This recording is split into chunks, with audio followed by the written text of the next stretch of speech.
Vous écoutez Vision et Terrain Doc, une émission proposée par Impact Evolution. Qui met en lumière les femmes et les hommes qui contribuent à la dynamique économique occitane. Par leur vision, leurs actions de terrain, ils inspirent leur écosystème.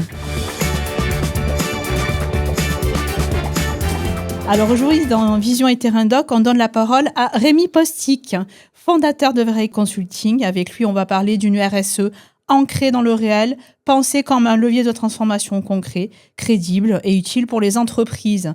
Un échange pour comprendre comment on passe de la conviction à l'action et comment on fait de la RSE un vrai levier de transformation. Bonjour Rémi. Bonjour. Bonjour Agnès. Alors Rémi, quelle rencontre ou quel déclic a vraiment orienté ton parcours vers cette vision de la RSE ? Ouais, alors moi je suis ingénieur de formation. Donc ça veut dire que quand il s'agit de compter, c'est des choses qui sont très importantes. Il y a des lois j'aime bien le rappeler souvent, mais les lois de la physique sont au-dessus des lois de ce que l'on aimerait bien qu'il se passe. Donc il y a des lois très concrètes qui agissent sur la manière dont on peut interagir avec le monde autour de nous. Et dès lors qu'on compte, il y a des choses qui sont limitantes dans notre propre action. Moi, je viens du monde de l'aéronautique, ce qui m'a permis d'avoir une analyse globale sur des chiffres conséquents en termes d'impact. Et donc, de pouvoir mesurer à quel point c'est complexe et c'est prégnant dans notre activité et donc dans les activités des entreprises. Donc, finalement, c'est la liaison entre ma formation et mon parcours et mon expérience qui m'a permis d'avoir le lien et de me dire, en fait, pour qu'on puisse embarquer les entreprises, il va vraiment falloir avoir une action RSE qui s'appuie sur des chiffres, sur du concret et qui également compte. Donc toi, finalement, c'est un cumul de déclics. C'est pas juste un seul déclic ou une seule rencontre. Exactement. Ça a commencé très tôt quand j'avais, même au tout départ dans mes études en prépa, où j'avais fait un projet sur la fusion nucléaire. D'accord. Donc on était dans les années, début des années 2000. Et déjà à l'époque, c'était révolutionnaire et on nous disait ça va bientôt arriver. Et voilà, on sait où ça en est aujourd'hui. Ceux qui pensent que la fusion nucléaire sera existante dans 5 ans, malheureusement, ne connaissent pas la contrainte physique qui sont derrière pour pouvoir le faire. On peut avoir des beaux discours de start-up, peut avoir des discours politiques, avoir très envie que ce soit présent. On est décorrélé du réel, finalement. Mais on est décorrélé du réel. Et à un moment, il faut se rattacher aux éléments physiques pour pouvoir savoir ce qu'on peut faire et ce que l'on ne peut pas faire. De manière pragmatique, toi, comment tu définis la RSE aujourd'hui, finalement, de manière simple et concrète ? Pour moi, la RSE, c'est ultra simple. C'est une gestion des risques. Des risques physiques. Qu'est-ce qu'il est susceptible d'arriver à mon entreprise ? Tout simplement. Et ensuite, on regarde comment on analyse ça. Et il faut avoir un regard en enlevant les œillères. Si on regarde en se disant mes risques, c'est ce que j'ai en vision de ce que je connais, en fait, on ne va pas voir les trains qui arrivent de côté, plein fer, et qui vont nous arriver dans la figure. Ceux-là, de temps en temps, ils passent une fois devant, une fois derrière. On ne les a pas vus, c'est pas grave, ils ne nous ont pas rentré dedans. Mais si on ne prend pas en compte le fait que peut-être ils vont arriver, dans ces cas-là, on se trompe. Et finalement, c'est un petit peu comme jouer au dé et attendre en espérant que ça passe. Ce que je veux proposer, et ma vision de la RSE, c'est quelque chose qui prend en considération ces risques, les quantifie, on compte, on identifie, et ensuite on passe à l'action pour savoir qu'est-ce qu'il est possible de mettre en face pour les mitiger. Finalement, pour toi, le terrain, il est indispensable pour parler sérieusement de transformation. C'est indispensable. La transformation, ça ne se passe que par une réalité concrète. Ce sont des problèmes réels dans les entreprises, des actions du quotidien, c'est les réponses à des appels d'offres, c'est quand on est une ETI de devoir lever de la dette bancaire, peut-être même faire des LBO, PME, ETI, ça peut être des sujets. Et donc, on va avoir besoin des acteurs financiers, on va avoir besoin de collaborateurs, il faut pouvoir les embaucher, les attirer, les garder, répondre à des appels d'offres. Je le disais tout à l'heure, les nouveautés et prendre en compte les nouveautés dans les critères de ces appels d'offres, c'est le terrain qui est la base et ce qui fait tout pour pouvoir ensuite organiser une stratégie RSE qui va améliorer et résoudre une partie de ces problématiques. Et le terrain peut avoir des spécificités suivant les entreprises, je suppose ? Bien évidemment, on n'a jamais les mêmes problématiques dès lors qu'on est dans une situation d'une entreprise de service qui va avoir principalement des enjeux de masse salariale que si on est dans une industrie lourde dans laquelle il y a des actifs physiques, des machines, des locaux, des processus, des chaînes industrielles. Et là, à partir de ce moment-là, on ne traite pas la même chose et on ne doit pas traiter la même chose. Faire un one fit for all, juste n'a aucune chance de fonctionner. Donc, on est obligé de faire du sur-mesure si on veut être pertinent. Qu'est-ce qui te semble encore trop souvent mal compris ou survolé dès qu'on parle de RSE ? Alors, il y a un sujet qui me semble très important. C'est que aujourd'hui, il n'est pas bien compris que la RSE est intégrée dans la chaîne de valeur économique. Et il n'est pas bien compris du tout que c'est une lame de fond qui arrive. Donc là, c'est deux enjeux très très forts. Ça veut dire qu'aujourd'hui, encore régulièrement, on voit des dirigeants d'entreprise, des équipes qui supposent peut-être que ça va s'en aller si jamais le politicien d'après, il va penser différemment. Si Trump y passe, en fait, on s'en fout. Oui et non. Parce qu'en fait, les feux de Los Angeles, avec 200 milliards d'euros d'impact économique, en fait, Trump ou pas Trump ou Biden, en fait, le sujet, c'est le même derrière. Donc, c'est ça où il faut se rattacher à la réalité, au concret, au terrain dont on parlait tout à l'heure, parce que finalement, aujourd'hui, les réglementations et les enjeux physiques, ce que j'explique dans la boucle systémique, qui consiste à regarder les risques physiques, qui créent des occurrences, des problématiques physiques qui ont des coûts. Ces coûts doivent être portés par quelque chose, le monde assurantiel. Le monde assurantiel, via les actuaires, quantifie ces risques. Et c'est là où ensuite ça remonte vers les assurances, les primes d'assurance, qui augmentent trop fortement. Et c'est là où ça génère des réglementations qui sont là pour limiter les risques physiques. Et on continue. Et tant que la boucle ne s'arrête pas, les réglementations vont augmenter parce qu'il faut se protéger globalement au niveau de la société, etc. Est-ce que dans cette incompréhension, ou en tout cas mal compris, est-ce qu'il y a la dimension de dire, est-ce qu'on pourrait se permettre de dire, le RSE, c'est pas une dépense, mais finalement c'est un investissement sur le long terme, puisque l'analyse des risques est moindre, et donc qui dit risque dit coût, donc moindre coût ? Bien sûr, c'est une manière d'apporter le sujet. Ça veut dire qu'on est dans cette transformation, donc dans la réalité concrète de la transformation, qui nécessite d'embarquer des personnes, des gens qui se saisissent de la compréhension d'une problématique et donc qui changent leur comportement, le conatif. Cette action-là nécessite une variabilité, une très grande diversité de solutions pour pouvoir emmener les gens. Une des solutions, c'est de parler du coût de l'inaction. Si on ne le fait pas, qu'est-ce qui se passe ? Et de voir combien ça coûte, et ensuite de pouvoir se dire, on peut du coup mettre un peu d'argent, parce que finalement, c'est des choses qu'on va économiser derrière.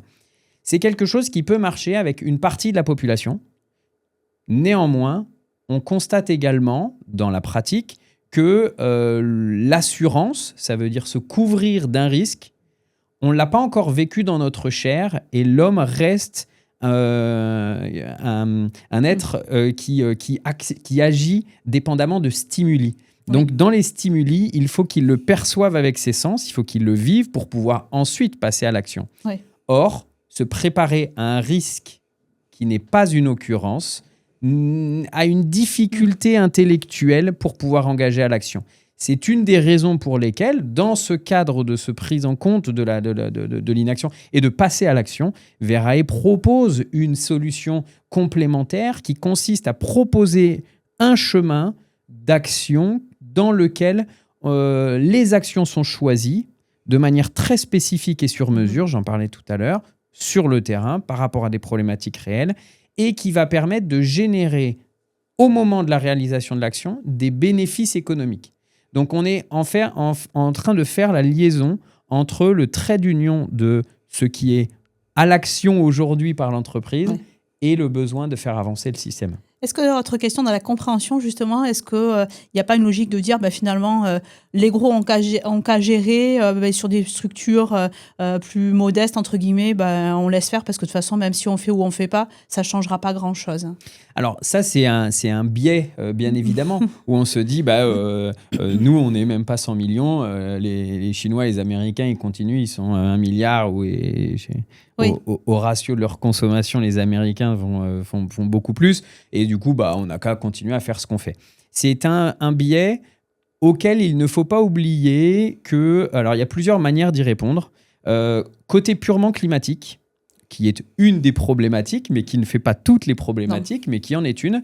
Il ne faut pas oublier que les enjeux des problèmes sont liés au stock de CO2 qu'il y a dans l'atmosphère et ne dépendent pas du flux. Ça veut dire que même si aujourd'hui on en émet beaucoup moins, ça n'enlève pas les problématiques nouvelles qui vont apparaître. En ordre de grandeur, ce que l'on a émis aujourd'hui va encore faire des évolutions dans le climat pendant les 20 prochaines années. Donc si on arrête d'émettre toute source de CO2 humaine aujourd'hui, il y a encore une évolution négative pendant les 20 prochaines années avant que ça descende. Donc ça veut dire qu'on est vraiment dans une action qui dépend de ce qu'il y a eu dans le passé. Ouais. Et là, nous, en tant qu'acteurs, on a une responsabilité en tant qu'Européens, occidentaux, parce que dans le passé, on a contribué à peu près à 25-30% de ce qu'il y a dans le... Et finalement, à l'échelle d'entreprise, que l'entreprise soit petite, moyenne, grande, c'est le même schéma. Tout le monde a à faire. Oui, et là-dedans, on a donc tout le monde doit y faire pour pouvoir engager la transformation globale. On peut toujours se dire, je me regarde le nombril et les autres vont faire pour que moi, je reste bien. C'est une manière de prendre au détriment des autres.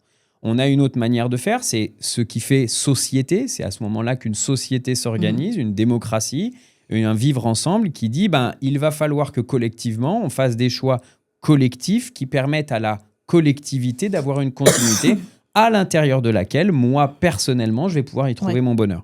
Donc, on a une forme de responsabilité là-dedans. Mais ensuite, il ne faut pas oublier un autre élément. C'est que dans cette passage à l'action d'une entreprise, je parlais d'analyse de risque tout à l'heure. Il y a deux axes. Il y a éviter que ça s'aggrave et maintenant que le carnage est là, qu'est-ce que moi je fais pour limiter les impacts liés à ce qui va se passer? Ça reste sur ce deuxième point à minimum.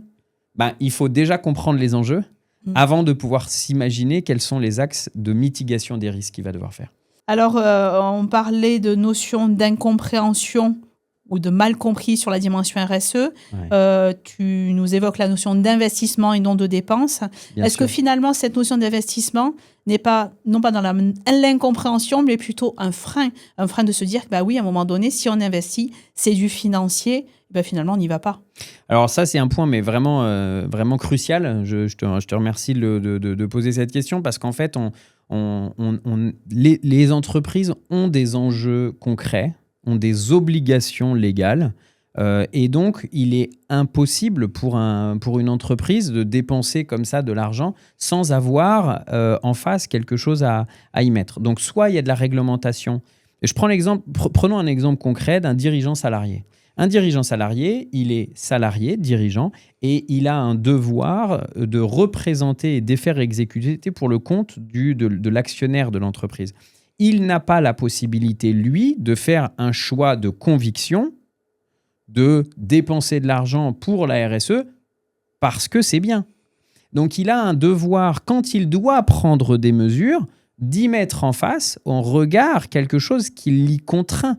Soit c'est parce qu'il y a une réglementation, et là, dans ces cas-là, il le fait pour la réglementation, ou alors il le fait parce qu'il a un business case. Et c'est là où aujourd'hui, c'est très difficile d'emmener les entreprises par ce sujet du business case. Et c'est un axe que Vereil voulait travailler, et c'est une des raisons pour lesquelles moi, je me suis engagé là-dedans. On a parlé d'engagement physique et comment on fait basculer les entreprises. Il faut parler d'argent. Il faut parler d'argent au regard de combien ça coûte, bien spécifier, bien choisir les actions à mettre en œuvre, mais également mesurer mesurer et quantifier ce que ça rapporte. Et aujourd'hui, la lame de fond de la RSE fait que ça devient rentable. Certaines actions bien choisies sont rentables. Et c'est bien celle-là qu'il faut engager pour pouvoir montrer la première boucle. On engage une action, ça génère de la performance supplémentaire qui permet de faire des investissements sur des sujets RSE qui génèrent ensuite de l'efficacité. C'est cette boucle vertueuse qui aujourd'hui est difficile à mettre en œuvre chez une entreprise, en particulier parce qu'il faut être sur mesure, il faut faire du picking très précis dans les actions à mettre en œuvre. Au niveau de Verae, quand un client est face à ces problématiques-là, est-ce qu'il fait aussi appel à vos expertises sur les leviers potentiels financiers ? C'est un point très important dans l'offre de Verae, de justement appuyer sur ces sujets économiques. Et même de manière assez intéressante, finalement, le fond, c'est la RSE. Le premier pas, c'est le sujet économique. Mais comme le fonds RSE reste présent, c'est ce qui permet d'engager les marches suivantes. Et à la limite, peu importe pour quelle raison est faite la première marche, si cette première marche permet de générer les marches suivantes et d'avoir les investissements, la compréhension et le sujet qui permet de faire avancer l'entreprise, on en était sur le sujet de la transformation, du passage à l'action, et c'est ça qui compte. Est-ce qu'il y a des aides particulières, des subventions, des leviers justement à aller chercher ? Est-ce que Verae justement accompagne ses clients sur ces sujets ? Enfin, quelle est la position ? Oui, tout à fait. Alors dans les sujets économiques, il y en a vraiment des sujets qui sont très vastes. On peut aussi bien parler d'évitement de gaspillage, le recyclage. Mais globalement, à l'intérieur d'une entreprise, on peut parler de sujets qui peuvent se compter en centaines de milliers d'euros. On va avoir des sujets qui vont générer du business supplémentaire quand on va aller travailler sur les appels d'offres, quand on va aller travailler sur le positionnement de marché. Et bien évidemment, on a les sujets financiers, fonds d'investissement, la valorisation de l'entreprise. On a les sujets de subvention, voire de financement complémentaire. Et là, dans ces cas-là, il faut mettre en place, en fonction des entreprises, des sujets, par exemple, de veille. Ça, c'est des choses qui sont très intéressantes à mettre en place avec nos clients dans la veille de leur plan d'action RSE pour pouvoir identifier quels sont les projets qui sont susceptibles de rentrer dans des projets de subvention ou de financement. Et ça, pour pouvoir les construire au bon moment et donc de bénéficier de l'ensemble des périmètres économiques qui sont accessibles aujourd'hui. Mais si on ne les demande pas et si on s'y penche trop tard ou pas de la bonne manière, dans ces cas-là, on passe à côté. Et parfois, encore une fois, on compte en dizaines, voire centaines de milliers d'euros. Alors, on l'a bien compris, tu as une vision quand même très précise du RSE, une vision qui pourrait être quelque part un peu détonnante aussi, parce que finalement, pas beaucoup sont dans ces dimensions économiques, en tout cas d'allier le RSE à la dimension économique. Qu'est-ce que tu penses de la RSE dans 5 ans ? À quoi elle ressemblera ? Alors ça c'est intéressant parce que aujourd'hui, je me pose une question. Si on parle à des dirigeants et on dit mais est-ce que vous envisageriez de faire une entreprise et de faire avancer votre entreprise sans avoir un contrôle de gestion et sans avoir de directeur financier ? C'est impensable. Ça veut dire que c'est quelque chose, maîtriser les prises de décision au regard d'indicateurs économiques, c'est indispensable. C'est-à-dire qu'on ne peut pas faire sans. Mais pourquoi on le ferait aujourd'hui sans les indicateurs des risques physiques qui vont arriver sur l'entreprise ? Sans les quantifier et sans cette quantification, on passe à côté de décisions qui sont pertinentes pour l'entreprise à l'échelle de quelques mois ou années. Mais ça, on ne le voit pas. Et ce qu'il va se passer, ce qui est en train de se mettre en place au fur et à mesure, moi, ce dont ma conviction, c'est que peut-être 5 ans, maximum 10 ans, il y aura à l'intérieur du métier du contrôle de gestion un autre métier qui consiste à avoir une analyse quantitative d'indicateurs complémentaires aux financiers, qui seront les indicateurs extra-financiers, qui vont permettre d'être mesurés, quantifiés et qui aideront à la prise de décision à l'intérieur de l'entreprise. Donc finalement, il est très probable que le métier du DAF va s'agrémenter d'une activité complémentaire au-delà du financier va s'agrémenter d'une activité extra-financière avec des équipes qui vont grandir et qui vont mesurer ce genre de choses dans les prises de décision, dans les business cases. On aura très probablement, et on voit commencer à apparaître, donc c'est pour ça que je le mentionne, il va y avoir des indicateurs extra-financiers à l'intérieur de ces prises de décision. Dans ton expérience, qu'est-ce qui fait qu'une démarche RSE devient vraiment crédible aux yeux d'une entreprise ?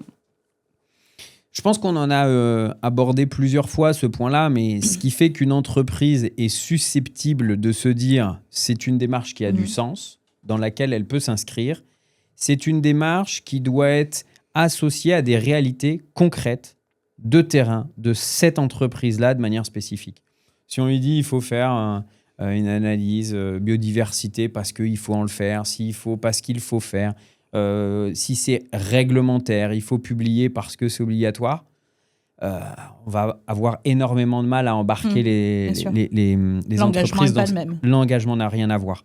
Donc, il faut que ce soit réalisé sur mesure par rapport à des réalités concrètes. Là-dessus, j'aimerais partager un exemple. Quand j'ai accompagné une structure, un CODIR d'une entreprise, d'une PME, une 40aine de salariés, le premier atelier sur les 4 qui étaient organisés consistait à faire de la sensibilisation, expliquer le contexte, qu'est-ce qui se passe pour après pouvoir avancer derrière. Le DAF n'est pas motivé du tout pour ce genre de choses. Ça va coûter de l'argent. Il n'aime pas, ça coûte, c'est inutile.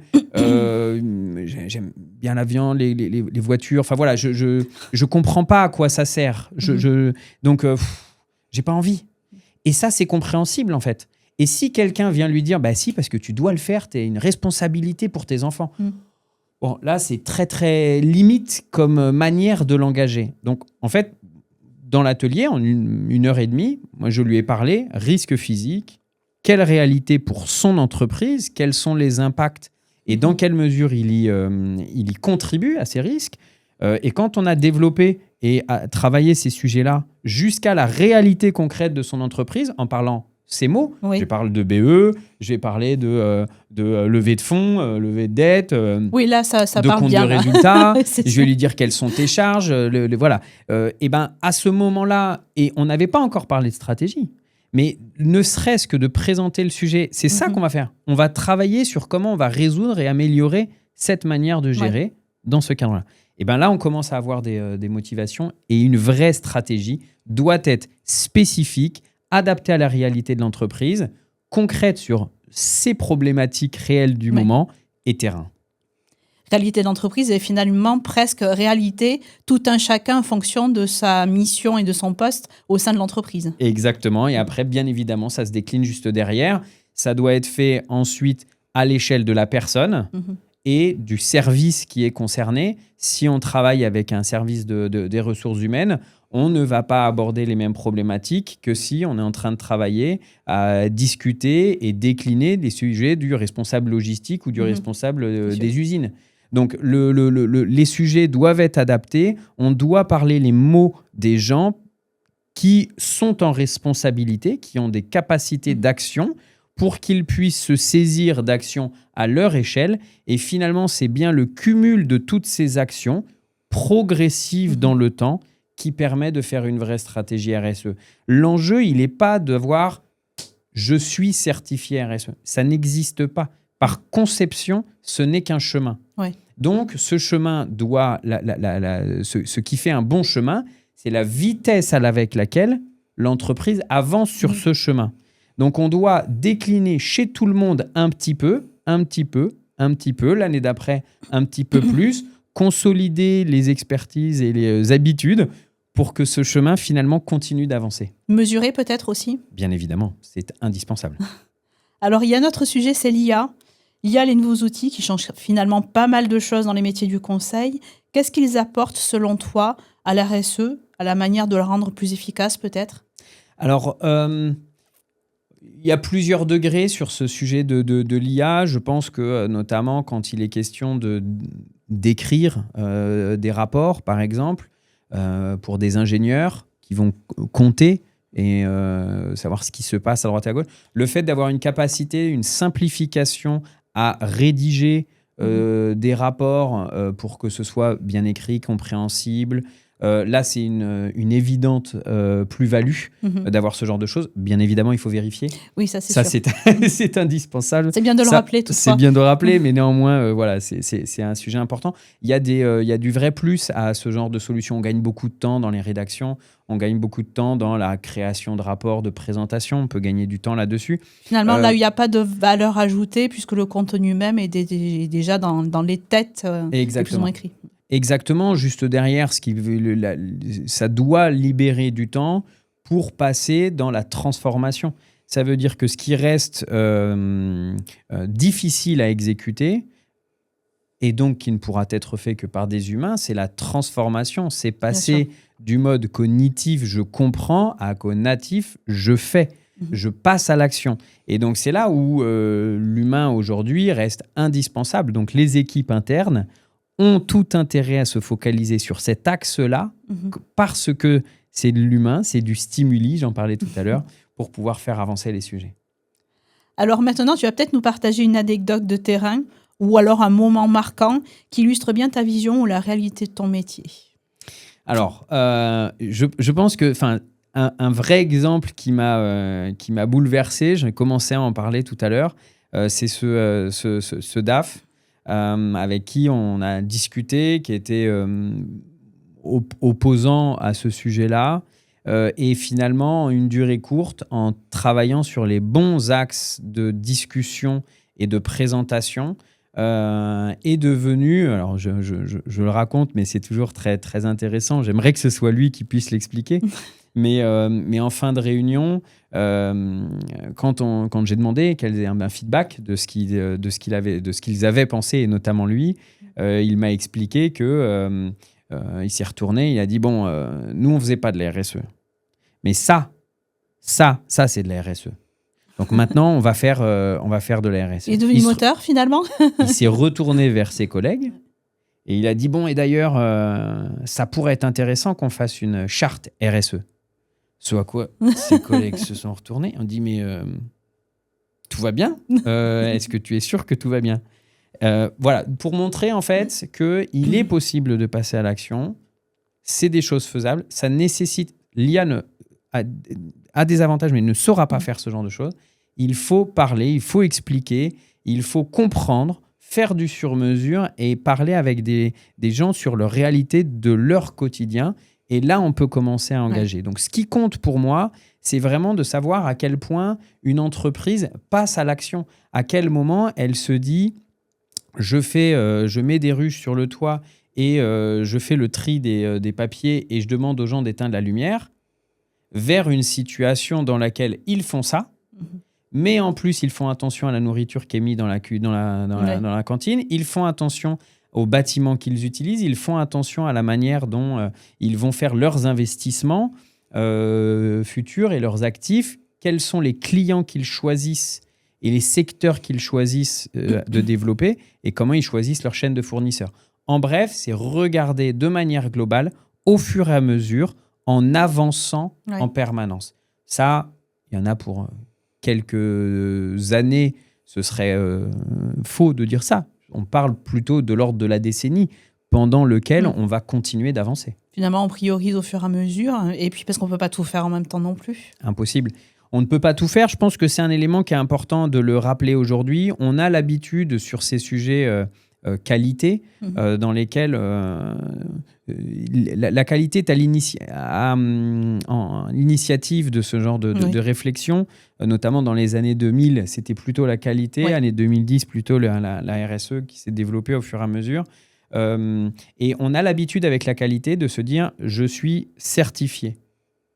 ISO 9001, je suis EN 9100. À partir de là, bon, il y a des certifications à faire, mais c'est fait. Et c'est ça qu'il faut vérifier que l'on y est. Or, la RSE est un chemin, donc on doit en permanence réfléchir à plutôt organiser, non pas une position de l'entreprise « je suis bon », mais plutôt l'organiser sur... C'est de l'amélioration continue. Sur de l'amélioration continue, sur ce chemin, cette transformation permanente. Plutôt apprendre à apprendre plutôt que apprendre pour l'examen. Après, finalement, par rapport à la qualité, justement, alors certes, il y a le côté certifiant, carré, structuré, mais il y a aussi une vision des choses qui est de dire on va mesurer les évolutions, on va donner des perspectives, on va donner des objectifs au fil du temps parce que justement, on ne peut pas tout faire. Donc finalement, il y a aussi cet angle de vue qui est assez logique. Tout à fait. Alors maintenant, on va parler de toi, en dehors du travail. Ouais. Qu'est-ce qui t'aide à garder cet équilibre, à rester performant aussi? Tu as peut-être des passe-temps? Alors, moi, j'aime bien... oui, évidemment que j'ai des passe-temps. La RSE, c'est bien, mais c'est bien de parler d'autres sujets. Voilà, exactement. Peut-être mentionner un point que probablement les gens qui sont impliqués dans la RSE pourraient se retrouver dedans. C'est cette difficulté, cette espèce de dissonance entre le jour où on comprend la gravité et l'ampleur des enjeux et que l'on constate, on se retourne et on regarde ce qui se passe autour de nous. Cette espèce de grand écart qui est très difficile à gérer. Humainement, c'est très difficile parce qu'en fait, quand on découvre et qu'on apprend et qu'on compte, on se rend compte à quel point le grand écart est gigantesque, presque irrattrapable. Ouais. Et ce côté-là fait que peut emmener, on parlait de relations, voilà, de sujets amicaux, voilà, dans la vie quotidienne, on a le travail et on a les amis. Il y a des gens qui tu parles plus, c'est ça? Je pense que ça peut arriver. Ouais. Ça veut dire que ça peut arriver parce que c'est ce grand écart. Et là, c'est difficile d'avoir ce côté où d'accepter cette différence des choses, de s'autoriser à rester soi-même, d'avoir ses propres valeurs, mais de savoir s'intégrer également dans une société, c'est quelque chose d'important. On ne peut pas être ayatollah, ça ne permet pas la transformation. C'est personnellement trop difficile, il faut se regrouper avec des gens, éventuellement en parler et avoir une sorte de mitigation dans la manière de prendre les sujets. En tant qu'humain personnel, on ne pourra pas tout transformer et il faut accepter de se dire qu'est-ce que moi, je peux faire dans cet ensemble-là et comment je peux être plus efficace encore. Voilà, donc du côté professionnel, mais également du côté personnel. Ça veut dire qu'après, on ne va pas en fonction des gens, mais pas forcément se fâcher avec tous ses amis parce que certains veulent faire des vacances et prendre l'avion pour aller faire des vacances, par exemple. Donc, la question est de trouver cette espèce d'équilibre. Ce que moi, j'ai trouvé dans cet équilibre, Donc, tu ne fais pas trop de voyages, tu ne prends pas trop l'avion, tu vas peut-être prendre le vélo. Oui, exactement, ça va être ce genre de choses. Ça va être également parler de ces sujets de temps en temps, à l'occasion, mais de manière limitée, toujours simple avec les amis. Et ensuite, donc moi, je viens de l'aéronautique. Je suis un grand passionné d'aéronautique parce que je trouve ce côté technique, l'utilisation de techniques physiques. Oui. On en parlait tout à l'heure. Comment avoir de la sustentation d'un aéronef plus lourd que l'air, c'est quand même quelque chose d'assez incroyable. Et ma manière à moi de contribuer, c'est d'ajuster un petit peu cette passion. Et aujourd'hui, je fais à peu près la même chose, mais les ailes, plutôt que de les mettre en horizontal, je les mets en vertical et je vais au-dessus de l'eau. Et ça permet, avec le bateau, d'avoir une action beaucoup moins impactante et pour autant d'avoir le moment où on éteint le moteur et où on avance et on est propulsé, où on peut faire des distances gigantesques juste par la propulsion vélique, c'est quand même quelque chose de fabuleux. D'accord, donc passion claire. Est-ce que tu en as d'autres ? Le sport éventuellement, mais ça c'est juste pour l'entretien physique et personnel, histoire de pouvoir continuer ses activités et notamment ses passions. Eh bien écoute, je pense qu'on a fait le tour. Merci beaucoup Rémi pour nous avoir partagé cette vision de la RSE. Cela laisse supposer que peut-être certains vont se poser des questions, en tout cas vont y réfléchir davantage pour avoir une autre vision des choses et peut-être te contacter aussi, pourquoi pas. Merci beaucoup. Avec plaisir. Merci beaucoup à toi Agnès.